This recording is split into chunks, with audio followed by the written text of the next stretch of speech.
هو الذي أرسل رسوله بالهدى ودين الحق ليظهره على الدين كله ولو كره المشركون. ബഹുമാന്യരായ സഹോദരന്മാരെ, സഹോദരികളെ,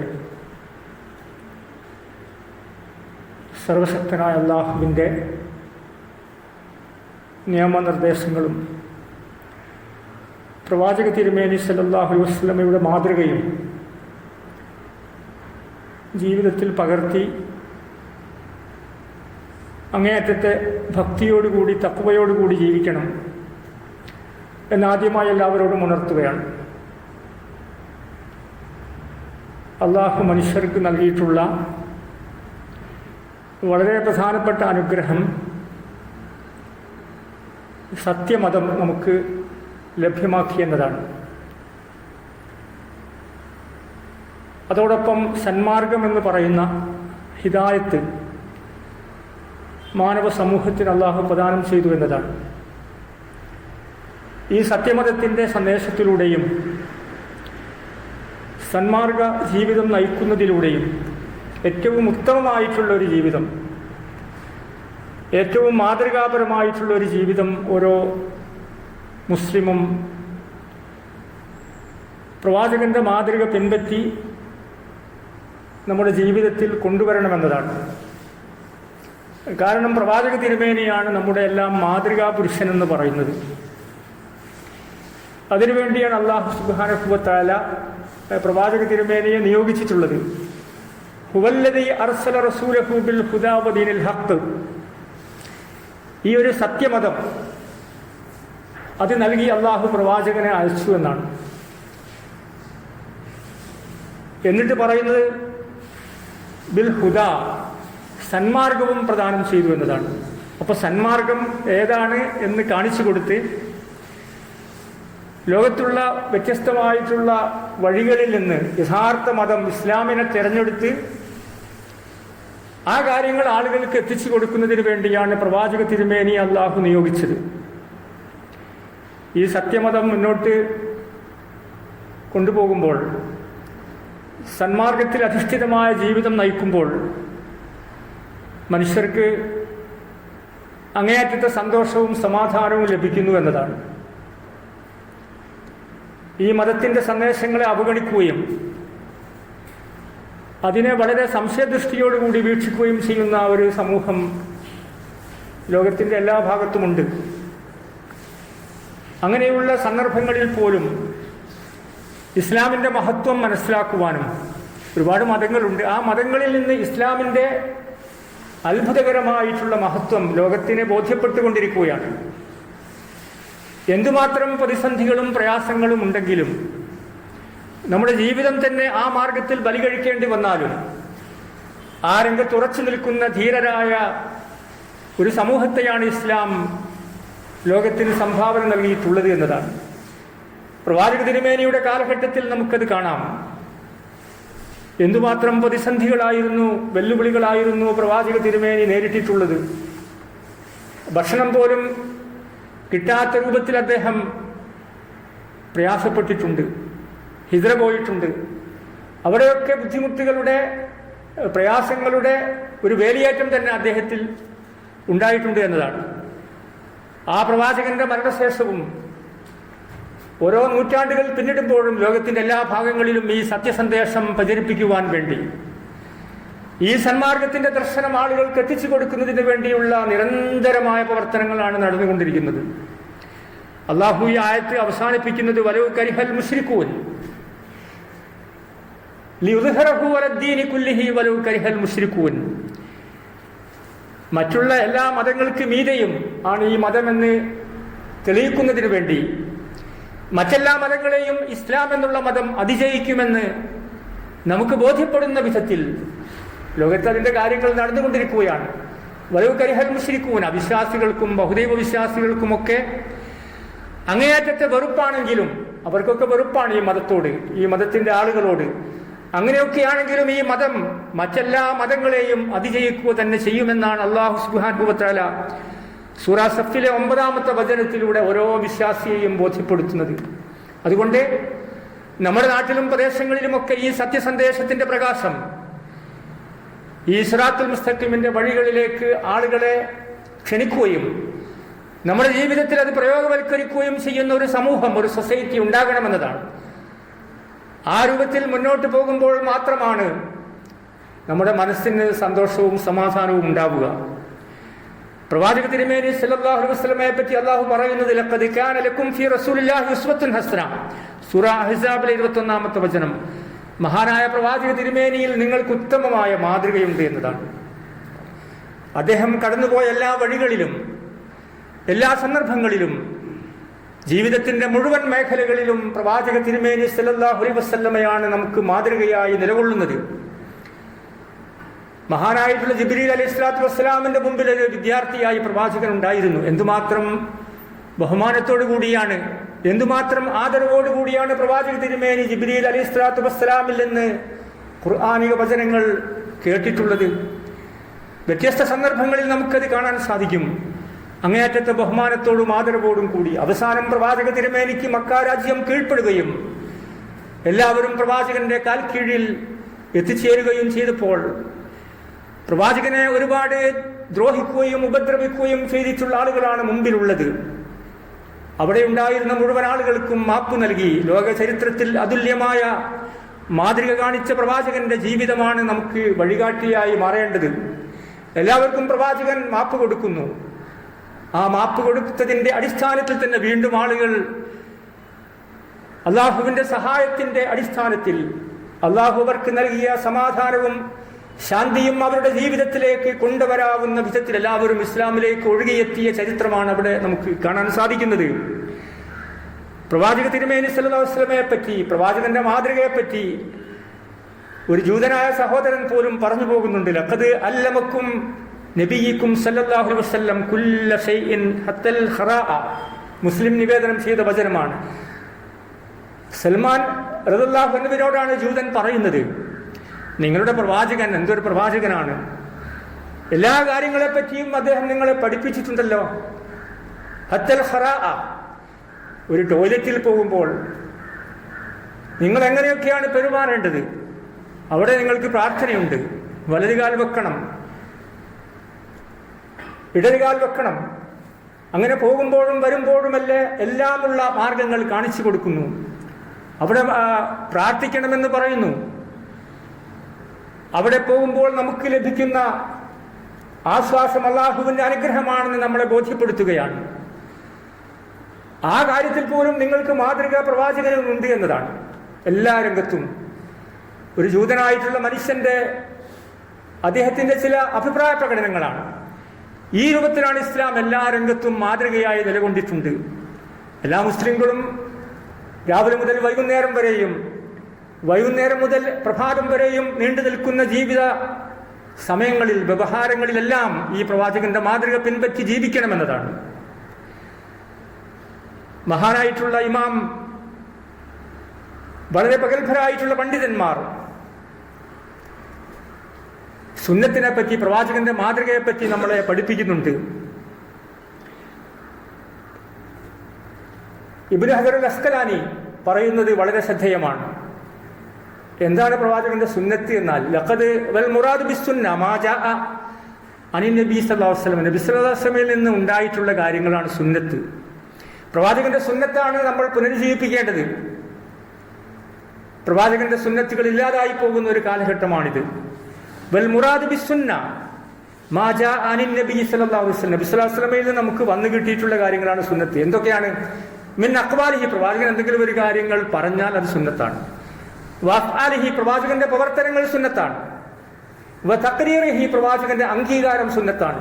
വമാ ഹമ്മ ബിഫിലിഹി, പ്രവാചകൻ കാര്യം ചെയ്യാൻ ഉദ്യമിച്ചു, പ്രവാചകൻ ജീവിച്ചിരുന്നില്ല, മരണപ്പെട്ടു പോയി, പ്രവാചകന്റെ കാര്യം പറഞ്ഞു, അങ്ങനെയാണെങ്കിൽ അതും സുന്നത്തായി പരിഗണിക്കപ്പെടുന്നു എന്നതാണ് പണ്ഡിതന്മാരായിട്ടുള്ള ആളുകൾ ഇതിനെപ്പറ്റി വിശദീകരിച്ചിട്ടുള്ളത്. പ്രവാചകന്റെ വാക്ക് സുന്നത്താണ് എന്നതാണ്. ഒരിക്കലും വെള്ളിയാഴ്ച ഒരാൾ പള്ളിയിലേക്ക് വന്നു. അപ്പൊ അദ്ദേഹം നമസ്കരിക്കാതെ അവിടെ ഇരുന്നു, 2 റക്അത്ത് സുന്നത്ത്. അപ്പൊ പ്രവാചകൻ ചോദിക്കുന്നത്, താങ്കൾ നമസ്കരിച്ചോ എന്ന് ആ മിമ്പറിൽ വെച്ച് തന്നെ ചോദിക്കുന്നുണ്ട്. അപ്പൊ അദ്ദേഹം ഇല്ല എന്ന് പറഞ്ഞെങ്കിൽ എഴുന്നേറ്റ് 2 റക്അത്ത് ചെറിയ രൂപത്തിൽ നമസ്കരിക്കണമെന്ന് പ്രവാചകൻ അപ്പോൾ തന്നെ നിർദ്ദേശം കൊടുക്കുന്നു. ഇതാണ് പ്രവാചകന്റെ വാക്ക് സുന്നത്താകുക എന്ന് പറഞ്ഞാൽ. പ്രവാചകൻ എന്തെങ്കിലും പറഞ്ഞാൽ അത് സുന്നത്തായി പരിഗണിക്കപ്പെടും, അത് പ്രവാചകന്റെ ചര്യയായി മാറും, അത് നമുക്ക് മാതൃകയായി നമ്മുടെ ജീവിതത്തിൽ ഉണ്ടാകണമെന്നാണ്. എന്നിട്ട് പ്രവാചകൻ പറയുന്നു, ഇതാ ദഖല അഹദുക്കുമുൽ മസ്ജിദ്, നിങ്ങൾ ആരെങ്കിലും പള്ളിയിൽ വന്നാൽ രണ്ടരക്കാലത്ത് നമസ്കരിക്കണം. ഖബ്ല യജ്ലിസ്, ഇരിക്കുന്നതിന് മുമ്പ് രണ്ടരക്കാലത്ത് നമസ്കരിക്കണം. അത് പ്രവാചകന്റെ ഒരു വാക്കാണ്. ആ സുന്നത്ത് നമ്മുടെ ജീവിതത്തിൽ ഉണ്ടാകണമെന്നതാണ്, ഒരു ഉദാഹരണമാണ്. അതേ രൂപത്തിൽ പ്രവാചകൻ മറ്റൊരു സന്ദർഭത്തിൽ പറയുന്നുണ്ട്, നമ്മുടെ ഇടയിലുള്ള ബന്ധങ്ങളെ സംബന്ധിച്ചാണ്. മസലുൽ മുഅ്മിനീന ഫീ തവാദുഹിം വതറാഹുമിഹിം വതആതുഫിഹിം മസലുൽ ജസദി. ലോകത്തുള്ള എല്ലാ വിശ്വാസികളും അവരുടെ പരസ്പര സ്നേഹവും ബഹുമാനവും കാരുണ്യവും ഒക്കെ നിലനിർത്തണം. കാരണം അവരെല്ലാവരും, അവരുടെ ഉദാഹരണം ഒരു ശരീരം പോലെയാണ് എല്ലാവരും. ലോകത്തുള്ള എല്ലാ വിശ്വാസികളും ഒരു ശരീരം പോലെ നിലകൊള്ളണം. നമ്മുടെ ശരീരത്തിൽ ഏതെങ്കിലും ഒരു അവയവത്തിന് എന്തെങ്കിലും അസുഖം ബാധിച്ചാൽ ശരീരത്തിന്റെ എല്ലാ ഭാഗങ്ങളും അതിനുവേണ്ടി വിഷമിക്കുമെന്നാണ്. ഒരു പനി ബാധിച്ചാൽ, ഒരു ജലദോഷം ബാധിച്ചാൽ, അതേ രൂപത്തിൽ എല്ലാ വിശ്വാസികളും അങ്ങനെ ആകണമെന്നതാണ്. അത് പ്രവാചകന്റെ വാക്കാണ്. ആ പ്രവാചകന്റെ പാരമ്പര്യമാണ് മുസ്ലിം സമൂഹത്തിൽ ഉണ്ടാവേണ്ടത് എന്നാണ്. പരസ്പര സ്നേഹവും ബഹുമാനവും, നേരത്തെ പറഞ്ഞ ആരാധനാകർമ്മങ്ങളിലുള്ള പ്രവാചകന്റെ നിർദ്ദേശങ്ങളുമെല്ലാം പരിഗണിച്ചുകൊണ്ട് പ്രവാചകന്റെ സുന്നത്ത് മുറുകെ പിടിക്കണമെന്നതാണ്. രണ്ടാമതായി പറയുന്നത് പ്രവാചകന്റെ പ്രവർത്തനങ്ങളാണ്. നമുക്കെല്ലാവർക്കും അറിയാം, പ്രവാചകൻ പറയുന്നുണ്ട്, സല്ലു കമാ റഅയ്തുമൂനി ഉസല്ലി, ഞാൻ എങ്ങനെ നമസ്കരിച്ചു അതേ രൂപത്തിൽ നിങ്ങൾ നമസ്കരിക്കണം. ഖുദൂ അന്നീ മനാസികക്കും, എന്നിൽ നിന്നാണ് നിങ്ങൾ കർമ്മങ്ങൾ. ഹജ്ജിനെ പറ്റിയാണ് പറഞ്ഞത്. അപ്പൊ ഹജ്ജ് കർമ്മം എങ്ങനെയാകണം? അത് പ്രവാചകന്റെ മാതൃകയുണ്ട്. നമസ്കാരം എങ്ങനെയാകണം? നമ്മൾ അതുകൊണ്ടാണ് നമസ്കാരത്തിൽ ചില പ്രത്യേക രൂപത്തിൽ പ്രവാചകന്റെ മാതൃക ശരിക്കും പിൻപറ്റി. തല തടവേണ്ടത് ഒരു പ്രാവശ്യമാണ്, തലയും ചെവിയും ഒക്കെ ഒന്നായി. അങ്ങനെയാണ് പ്രവാചകന്റെ മാതൃകയിലുള്ളത്. അങ്ങനെ പ്രവാചകന്റെ മാതൃക എല്ലാ രംഗത്തും ഉയർത്തിപ്പിടിച്ച് മുന്നോട്ട് പോകണമെന്നതാണ് ഇസ്ലാം നമ്മളെ പഠിപ്പിക്കുന്നത്.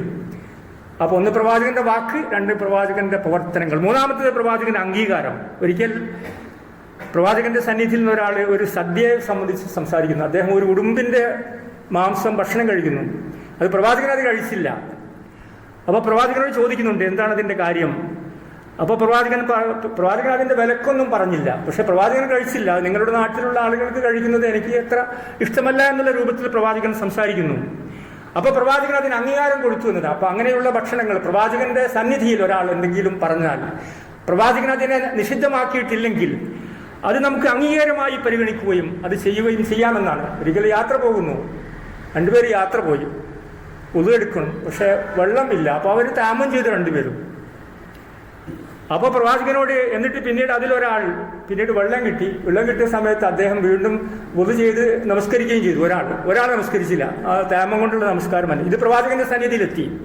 പ്രവാചകൻ സ്വല്ലല്ലാഹു അലൈഹി വസല്ലം അതിനെ പറ്റി പറയുന്നുണ്ട്, ആദ്യത്തെ ആൾ താമം ചെയ്ത്, അതാണ് പ്രവാചകന്റെ സുന്നത്ത്. പക്ഷെ രണ്ടാമത്തെ ആളോട് പ്രവാചകൻ പറയുന്നുണ്ട്, അദ്ദേഹത്തിന് 2 പ്രതിഫലമുണ്ട്. അപ്പൊ ഇങ്ങനെ പ്രവാചകന്റെ സന്നിധിയിൽ വെച്ചുണ്ടായിട്ടുള്ള അംഗീകാരങ്ങൾ അത് സുന്നത്തായി പരിഗണിക്കപ്പെടുന്നു എന്നതാണ്. പുതിയ കാലത്ത് ഇസ്ലാമിൽ പുതിയ പുതിയ ആചാരങ്ങളും സമ്പ്രദായങ്ങളും വളർന്നുകൊണ്ടിരിക്കുമ്പോൾ എന്താണ് പ്രവാചക സുന്നത്ത് എന്ന് നമ്മൾ പഠിക്കേണ്ടതുണ്ട് എന്നതാണ്. പ്രവാചകന്റെ വാക്ക്, പ്രവാചകന്റെ പ്രവർത്തനങ്ങൾ, പ്രവാചകന്റെ അംഗീകാരം. അതേ രൂപത്തിൽ പ്രവാചകൻ ഉദ്യമിച്ചു എന്തെങ്കിലും അടുത്ത ഒരു മുഹറവുമായി ബന്ധപ്പെട്ട സംഭവം നമുക്കറിയാം. മുഹറം 10 നോമ്പ് എല്ലാവരും നോൽക്കാറുണ്ട്. അടുത്ത വർഷം ഞാൻ ജീവിച്ചിരിക്കുകയാണെങ്കിൽ 9 നോമ്പ് നോൽക്കുമെന്ന് പ്രവാചകൻ പറയുന്നു. പിന്നീട് പ്രവാചകൻ ജീവിച്ചിരുന്നിട്ടില്ല. എന്നാൽ പോലും അത് നമുക്ക് സുന്നത്തായി പരിഗണിക്കപ്പെടുന്നു. ഇങ്ങനെ പ്രവാചകന്റെ വാക്കും പ്രവർത്തനങ്ങളും അംഗീകാരവും ഉദ്യമവുമെല്ലാം പ്രവാചകന്റെ സുന്നത്ത് എന്നുള്ള രൂപത്തിലാണ് മുസ്ലിം ലോകം അംഗീകരിക്കുന്നത്. അപ്പൊ അങ്ങനെയുള്ള കാര്യങ്ങളിൽ കൂടുതൽ ശ്രദ്ധിക്കുകയും ആ കാര്യങ്ങളൊക്കെ നമ്മൾ ശ്രദ്ധിക്കുകയും ചെയ്യണം. അങ്ങേയറ്റത്തെ സൂക്ഷ്മത പാലിക്കണം. പ്രവാചകൻ ഒഴിവാക്കാൻ പറഞ്ഞ കാര്യങ്ങളുണ്ട്, ആ കാര്യങ്ങളൊക്കെ നമ്മൾ ഒഴിവാക്കുകയും ചെയ്യും. ഇപ്പൊ ജുമയ്ക്ക് സാധാരണ ഒരു ബാങ്കാണുള്ളത്, എന്നാൽ പെരുന്നാളിന് ബാങ്കില്ലല്ലോ. അപ്പൊ അതങ്ങനെ തന്നെയാണ് നമ്മൾ ചെയ്യേണ്ടത്. പ്രവാചകൻ കൽപ്പിച്ച കാര്യങ്ങൾ ചെയ്യുകയും ഒഴിവാക്കാൻ പറഞ്ഞ കാര്യങ്ങൾ ഒഴിവാക്കുകയും ചെയ്യുക. അപ്പോൾ ഫർളിനൊക്കെ ജമാഅത്തായി നമ്മൾ നമസ്കരിക്കും, എന്നാൽ നമ്മുടെ സുന്നത്ത് നമസ്കാരം ജമാഅത്തായി നമസ്കരിക്കാൻ പാടില്ല. അത് പ്രവാചകന്റെ മാതൃകയല്ല. സാധാരണ ജമാഅത്തിന് 27 പുണ്യം ലഭിക്കുന്നു. എന്നാൽ നമ്മൾ ളുഹറിന് മുമ്പും പിമ്പുമുള്ള 2 റക്അത്തുകൾ ജമാഅത്തായി നമസ്കരിക്കേണ്ടതില്ല. അത് പ്രവാചകന്റെ മാതൃകയല്ല എന്നതാണ്. അതുകൊണ്ട് തന്നെ ഇങ്ങനെയുള്ള കാര്യങ്ങളിൽ ഒരു വ്യക്തമായിട്ടുള്ള ശക്തമായ നിലപാടുകൾ സ്വീകരിക്കുവാൻ ഇന്ന് മുസ്ലിം സമൂഹത്തിന് സാധിക്കുന്നില്ല എന്നതാണ്. ആ രംഗത്ത് മുസ്ലിങ്ങൾ പുറകോട്ട് പോവുകയാണ്. ഒരുപാട് അന്ധവിശ്വാസങ്ങൾ, ഒരുപാട് ബിദ്അത്തുകൾ, നൂതനമായിട്ടുള്ള ആചാരങ്ങൾ മതത്തിന്റെ പേരിൽ പണ്ഡിതന്മാരും പുരോഹിതന്മാരും മതത്തിൽ കടത്തിക്കൂട്ടുകയാണ്. അതിനാണ് ബിദ്അത്ത് എന്ന് പറയുന്നത്. ബിദ്അത്ത്, നൂതനമായിട്ടുള്ള ആചാരങ്ങൾ. ഇത് പറയുമ്പോൾ പ്രവാചക തിരുമേനി സ്വല്ലല്ലാഹു അലൈഹി വസല്ലമ പുതിയ കണ്ടുപിടുത്തങ്ങളെ പറ്റി അവർ പറയും. ഇതൊക്കെ എന്നാ കണ്ടുപിടിക്കാൻ പാടും. അത് സാങ്കേതികമായിട്ടുള്ള ഭൗതികമായിട്ടുള്ള പുരോഗതിയെ പറ്റി അല്ല ഇത് പറയുന്നത്. അൽയൗമ അക്മൽതു ലക്കും ദീനക്കും വഅത്മംതു അലൈക്കും നിഅമതി വറളീതു ലക്കുമുൽ ഇസ്ലാം. ഈ മതമാണ് നിങ്ങൾക്ക് പൂർത്തീകരിച്ച് തന്നിട്ടുള്ളത്. മതം എന്നതുകൊണ്ട് മതത്തിന്റെ ആരാധനകളും അനുഷ്ഠാനങ്ങളുമാണ്, ജീവിത രീതിയാണ്. പക്ഷേ ഭൗതികമായിട്ടുള്ള പുരോഗതി നമുക്ക് ഒരു തകരാറുമില്ല എന്നതാണ്. അങ്ങനെ ആളുകൾക്കിടയിൽ ഒരു കൺഫ്യൂഷൻ ഉണ്ടാക്കി, ആളുകൾക്കിടയിൽ വസ്വാസുകൾ ഉണ്ടാക്കാനുള്ള ശ്രമങ്ങളാണ് പണ്ഡിതന്മാർ നടത്തിക്കൊണ്ടിരിക്കുന്നത്. ഇവിടെ മതപരമായിട്ടുള്ള കാര്യങ്ങളിൽ, കാരണം അള്ളാഹുവിന്റെ പ്രവാചകൻ പറയുന്നുണ്ട്, അൻതുമുൽ അഅലൗന അൻതും അഅലമു ബിഉമൂരി ദുനിയാക്കും. നിങ്ങളാണ് ദുനിയാവിന്റെ കാര്യങ്ങളൊക്കെ ഏറ്റവും കൂടുതൽ അറിയുക. അത് നമുക്കറിയാം. ഒരുപക്ഷെ പ്രവാചകനേക്കാൾ നമുക്കറിയാം ശാസ്ത്രം, സാങ്കേതിക വിദ്യ, പുരോഗതി. എന്നാൽ മൻ അഹ്ദഥ ഫീ അംറിനാ ഹാദാ മാ ലൈസ ഫീഹി ഫഹുവ റദ്ദ്. മതത്തിന്റെ കാര്യത്തിൽ പുതുതായി ഉണ്ടാക്കിയാൽ അത് തള്ളപ്പെടേണ്ടതാണ്. അപ്പൊ മതപരമായ കാര്യത്തിൽ പുതുതായി ഉണ്ടാക്കുന്നതാണ് തള്ളപ്പെടേണ്ടത്. നമ്മുടെ നാട്ടിൽ നടന്നുകൊണ്ടിരിക്കുന്ന കാര്യങ്ങളെ സംബന്ധിച്ച് നമുക്ക് എല്ലാവർക്കും അറിയാം. മാത്രമല്ല പ്രവാചകന്റെ ഒരു പ്രവചനമുണ്ട്, ലതത്തബിഉന്ന സനന മൻ ഖബ്ലക്കും ശിബ്റൻ ബിശിബ്രിൻ വദിറാഅൻ ബിദിറാഇൻ. നിങ്ങൾക്ക് മുമ്പുള്ള സമുദായങ്ങളെ, മറ്റ് സമുദായങ്ങളെ, ജൂതന്മാരെയും അവരെയൊക്കെ നിങ്ങൾ ചാണിന് ചാണായും മുഴത്തിന് മുഴമായും പിൻപറ്റുക തന്നെ ചെയ്യും. അങ്ങനെയുള്ള പിൻപറ്റൽ നമ്മുടെ രാജ്യത്ത് വളരെ ശക്തമായി കൊണ്ടിരിക്കുകയാണ്. മറ്റുള്ള മതവിശ്വാസികളുടെ ആചാരങ്ങളെയും സമ്പ്രദായങ്ങളെയും അത് വ്യത്യസ്തമായിട്ടുള്ള പേരുകളിൽ. അപ്പോൾ നമുക്കെല്ലാവർക്കും അറിയാം, പ്രവാചക തിരുമേനി സല്ലല്ലാഹു അലൈഹി വസല്ലമയുടെ ജന്മദിനം പോലെയുള്ള കാര്യങ്ങൾ കേരള മുസ്ലിങ്ങളിൽ അങ്ങനെയുള്ള അന്ധവിശ്വാസങ്ങളും നൂതനമായിട്ടുള്ള ആചാരങ്ങളും വർദ്ധിച്ചു വരികയാണ്. ഇപ്പോൾ പള്ളികളൊക്കെ പ്രകാശം കൊണ്ട് പൊതിയുന്ന മറ്റുള്ള ചില വിഭാഗങ്ങൾ ഉണ്ടാകാറുണ്ട്. അങ്ങനെയുള്ള കാര്യങ്ങൾ നമ്മുടെ പ്രധാനപ്പെട്ട ഒരു കർമ്മമായി, ഒരു ആചാരമായി, അനുഷ്ഠാനമായി നമ്മുടെ മുസ്ലിങ്ങൾ ഇന്ന് നിർവഹിച്ചു കൊണ്ടിരിക്കുന്നു എന്നതാണ്. മദ്ഹ് എന്ന പേരിൽ പറയപ്പെടുന്ന ആചാരങ്ങളുണ്ട്. എന്തൊക്കെയാണ് പറയുന്നത്? ഇർതകബ്തു അലൽ ഖത്താ ഗൈറ ഹസ്രിൻ വഅദദ്. ഒരുപാട് തെറ്റുകൾ ഞങ്ങൾ ചെയ്തു പോയി, എന്നിട്ട് ലക അസ്കു ഫീഹി യാ സയ്യിദി ഖൈറൻ നബി. അതൊക്കെ പ്രവാചകനോടാണ് പറയുന്നത്. ഇയ്യാക നഅ്ബുദു വഇയ്യാക നസ്തഈൻ. നിന്നെ മാത്രം ഞങ്ങൾ ആരാധിക്കുകയും നിന്നോട് മാത്രം ഞങ്ങൾ സഹായം തേടുകയും ചെയ്യുന്നു എന്ന് നമസ്കാരത്തിൽ പറയുന്ന വിശ്വാസികൾ ഈ മൗലിദിന്റെ പാട്ടുകളിൽ, നബിദിനത്തിന്റെ പേരിലൊക്കെ നടത്തിക്കൊണ്ടിരിക്കുന്ന പാട്ടുകളിൽ, അങ്ങാടികളിൽ നാം കേൾക്കുന്ന ശബ്ദമാണ്. എല്ലാം പ്രവാചകനോട് നേരിട്ട് പറയുന്ന അപകടകരമായിട്ടുള്ള നിലപാടുകളിലേക്ക് പണ്ഡിതന്മാരും പുരോഹിതന്മാരും എത്തിപ്പെടുന്ന ഈ സന്ദർഭത്തിൽ ഇസ്ലാമിന്റെ ഓരോ നിയമങ്ങളെപ്പറ്റിയും സുന്നത്തുകളെപ്പറ്റിയും വ്യക്തമായി പഠിക്കുവാൻ നമുക്ക് എല്ലാവർക്കും സാധിക്കേണ്ടതുണ്ട്. മൻ ഇബ്തിദാ ഫിൽ ഇസ്ലാമി ബിദ്അ. ആരെങ്കിലും ഒരു പുതിയ ആചാരങ്ങൾ ഇസ്ലാമിൽ ഉണ്ടാക്കിയാൽ അത് നല്ല രൂപത്തിലാണെന്ന് പറഞ്ഞാണ് ഉണ്ടാക്കിയതെങ്കിലും ഫഖദ് സഅമ, അവൻ എന്താണ് അവൻ വാദിക്കുന്നത്? അന്ന മുഹമ്മദൻ സല്ലല്ലാഹു അലൈഹി വസല്ലം ഖാന ലി റിസാല. ഈ റിസാലത്തിന്റെ കാര്യത്തിൽ പ്രവാചകൻ നമ്മളെ വഞ്ചിച്ചതാണ്. ഈ കാര്യമൊന്നും പ്രവാചകന് മനസ്സിലായില്ല എന്നാണ് പണ്ഡിതന്മാർ അതിനെപ്പറ്റി വിശദീകരിച്ചു. കാരണം അള്ളാഹു പറയുന്നു, അൽയൗമ അക്മൽതു ലക്കും ദീനക്കും, നിങ്ങൾക്ക് ഈ മതം പൂർത്തീകരിച്ചിരിക്കുന്നു. മതപരമായിട്ടുള്ള കാര്യങ്ങളിൽ പ്രവാചകന്റെ മാതൃക പൂർണ്ണമായി പിൻപറ്റി എല്ലാ ബിദ്അത്തുകളെയും അന്ധവിശ്വാസങ്ങളെയും നമ്മുടെ ജീവിതത്തിൽ ഒഴിവാക്കി യഥാർത്ഥ മുസ്ലിമായി ജീവിക്കുവാനുള്ള സന്ദേശമാണ് ഇസ്ലാം പറയുന്നത്. ആ രൂപത്തിൽ മുന്നോട്ട് പോകുവാൻ അല്ലാഹു സുബ്ഹാനഹു വ തആല നമുക്ക് എല്ലാവർക്കും തൗഫീഖ് നൽകാൻ കുറിക്കുമാറാകട്ടെ. കൂടി അള്ളാഹുവിനെ സൂക്ഷിക്കണം എന്നുണർത്തുകയാണ്. മുസ്ലിം സമുദായത്തെ അള്ളാഹു വിശേഷിപ്പിച്ചിട്ടുള്ള ഉത്തമ സമുദായം എന്നാണ്. റസൂൽ സല്ലല്ലാഹു അലൈഹി വസല്ലമയാണ് നമുക്ക് മാതൃകയായി നിലകൊള്ളുന്നത്. ഇന്ന് അതിൻ്റെ മുഖമൊക്കെ വ്യത്യസ്തമായിട്ടുള്ള രംഗത്ത് വികൃതമായി കൊണ്ടിരിക്കുകയാണ്. നമ്മുടെ വിശ്വാസ രംഗത്ത് അങ്ങനെയുള്ള വികൃതമായിട്ടുള്ള മുഖം നമുക്ക് കാണാം, അനുഷ്ഠാന രംഗത്ത് കാണാം. അവിടെയൊക്കെ ഇസ്ലാമിക സംസ്കാരം ഓരോ കാര്യത്തിലും പുനരുജ്ജീവിപ്പിക്കുവാനുള്ള ശക്തമായിട്ടുള്ള ആദർശബോധം ഓരോ വിശ്വാസികളിലും ഉണ്ടാകണം, ഓരോ മുസ്ലിങ്ങളിലും ഉണ്ടാകണം. അള്ളാഹു പറയുന്നു, വല്ലാഹു ഖലഖക്കും മിൻ തുറ. അള്ളാഹു മണ്ണിൽ നിന്നാണ് നിങ്ങളെ സൃഷ്ടിച്ചത്. സുമമിൻ നുത്ഫ, ബീജത്തിൽ നിന്ന്, പിന്നെ ബീജം. സുമ്മ ജഅലക്കും അസ്വാജ, പിന്നെ നിങ്ങളെ ഇണകളായിട്ടാണ് സൃഷ്ടിച്ചത്. മനുഷ്യൻ ഇണകളായിട്ട് എല്ലാ ജീവികളിലുമാണ് സമ്പ്രദായമുണ്ട്.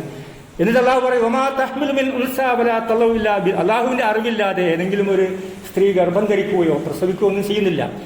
എല്ലാം അള്ളാഹുവിന്റെ അറിവിൽപ്പെട്ടതാണെന്ന് അള്ളാഹു സുബ്ഹാനഹു വ തആല സൂറ ഫാത്തിറിലെ 11-ാമത്തെ വചനത്തിൽ പറയുന്നു. അപ്പോൾ ഇവിടെ ഇസ്ലാമികമായിട്ടുള്ള സംസ്കാരം നമ്മുടെ ജനനം മുതൽ തന്നെ ആരംഭിക്കുകയാണ്. ജനിക്കുന്ന സമയം മുതൽ ഒരുപാട് ആചാരങ്ങളും സമ്പ്രദായങ്ങളും ഇവിടെ കടന്നു വരികയാണ്. എന്നാൽ ഇസ്ലാമിനെ സംബന്ധിച്ചിടത്തോളം ഒരു സ്ത്രീയുടെ ഗർഭധാരണം മുതൽ പ്രസവം വരെ യാതൊരു ആചാരങ്ങളും സമ്പ്രദായങ്ങളും ഇല്ല. പക്ഷെ നമ്മുടെ സമൂഹത്തിൽ കുടുംബങ്ങളിൽ അതൊക്കെ പാരമ്പര്യമായി ഇങ്ങനെ നടന്നു വരുന്നു എന്നതാണ്. അപ്പോൾ നമ്മൾ മനസ്സിലാക്കേണ്ട കാര്യം, ഒരു സ്ത്രീക്ക് ഗർഭധാരണം ഉണ്ടായി, അങ്ങനെ പ്രസവിക്കുന്നു.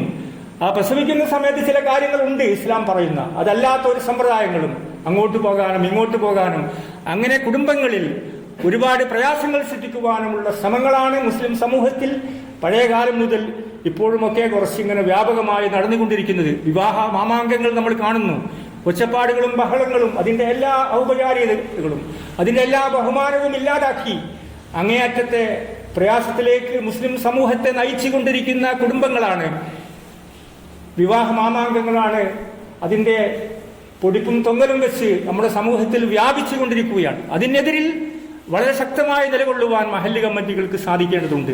അവിടെ അള്ളാഹുവിന്റെ പ്രവാചകൻ പറയുന്നത്, ഇസ്ലാം പഠിപ്പിക്കുന്നത്, ഒരു സ്ത്രീക്ക് ഗർഭമുണ്ടായാൽ വാശിറൂഹന്ന ബിൽ മാറൂഫ്, നിങ്ങൾ അവരോട് നല്ല രൂപത്തിൽ പെരുമാറണമെന്നതാണ്.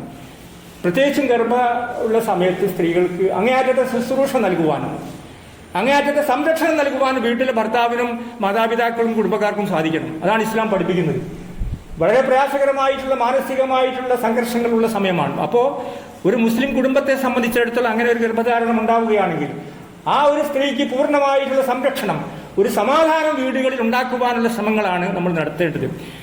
അള്ളാഹു പറയുന്നുണ്ട്, വാശിറൂഹന്ന ബിൽമാർ, നല്ല നിലയിൽ നിങ്ങൾ അവരോട് പെരുമാറണം. ഫൈൻ കരിഹുത്തുമൂഹന്ന, നിങ്ങൾക്ക് എന്തെങ്കിലുമൊക്കെ വെറുപ്പുണ്ടാവുകയാണെങ്കിൽ ഫാസാൻ തക്റഹു ശൈഅൻ വയജിഅൽ അല്ലാഹു, ആ സ്ത്രീയിൽ തന്നെ ഒരുപാട് നന്മകൾ വേറെ ഉണ്ടാവും.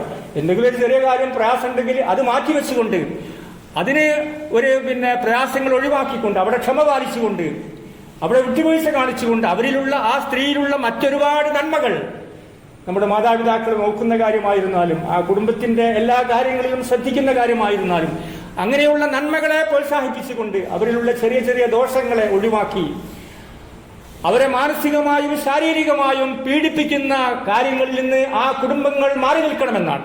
അവരോട് അങ്ങേയറ്റത്തെ സ്നേഹത്തോടു കൂടി പെരുമാറണം. ഭാര്യയും ഭർത്താവും അങ്ങനെയാകണം. അങ്ങേയറ്റത്തെ ബഹുമാനം കാണിക്കണം ഒരു വീട്ടിലുള്ള ഭാര്യയും ഭർത്താവും മാതാപിതാക്കളും മക്കളും തമ്മിൽ. അതാണ് ഇസ്ലാമിക സംസ്കാരം എന്ന് പറയുന്നത്. എല്ലാം തട്ടി തകർത്ത് തരിപ്പണമാക്കി എല്ലാ കുടുംബ രംഗത്തും ഒരുപാട് പ്രയാസങ്ങൾ സൃഷ്ടിച്ച് കുഴപ്പങ്ങൾ, വഴക്കും വക്കാണവും കോലാഹലങ്ങളും സൃഷ്ടിച്ചുകൊണ്ട് മുന്നോട്ട് പോകുന്ന സമുദായമായി മുസ്ലിങ്ങൾ മാറിപ്പോകുന്നു. ഇവിടെ ഇസ്ലാമിക സംസ്കാരം സ്നേഹമെന്ന രൂപത്തിൽ, പരസ്പരം ബഹുമാനിക്കുന്ന രൂപത്തിൽ മുന്നോട്ട് പോകുവാൻ വിശ്വാസികൾക്ക് സാധിക്കണം. വാക്കുകൊണ്ട് ഒരു പീഡനവും ഉണ്ടാകാൻ പാടില്ല. പ്രവൃത്തിയിലൂടെ മാനസികമായും ശാരീരികമായും അവരെ തകർത്തിക്കളയുന്ന, അവരെ തളർത്തിക്കളയുന്ന ഒരു സംസാരവും ഒരു പ്രവർത്തനവും നമ്മുടെ സംസാരത്തിൽ നിന്ന് ഉണ്ടാകാൻ പാടില്ല എന്ന് പ്രത്യേകിച്ചും ശാസ്ത്രീയമായിട്ടുള്ള ചികിത്സാ രീതികൾ അവലംബിക്കുക എന്നതാണ്. അത് ഡോക്ടറെ കാണിക്കുക, അങ്ങനെയുള്ള കാര്യങ്ങളിലൊക്കെ നമ്മൾ അങ്ങേയറ്റം ശ്രദ്ധ ചെലുത്തണമെന്നതാണ്. രണ്ടാമതായി അവർക്ക് വേണ്ടി പ്രാർത്ഥിക്കുക എന്നതാണ്. ആ കുടുംബത്തിലുള്ള ആളുകളൊക്കെ ഒരു നോർമൽ പ്രസവം അങ്ങനെയുള്ള കാര്യങ്ങൾക്ക് വേണ്ടിയുള്ള പ്രാർത്ഥനയാണ്, ദുആയാണ് രണ്ടാമതായി ആവശ്യമായിട്ടുള്ളത്.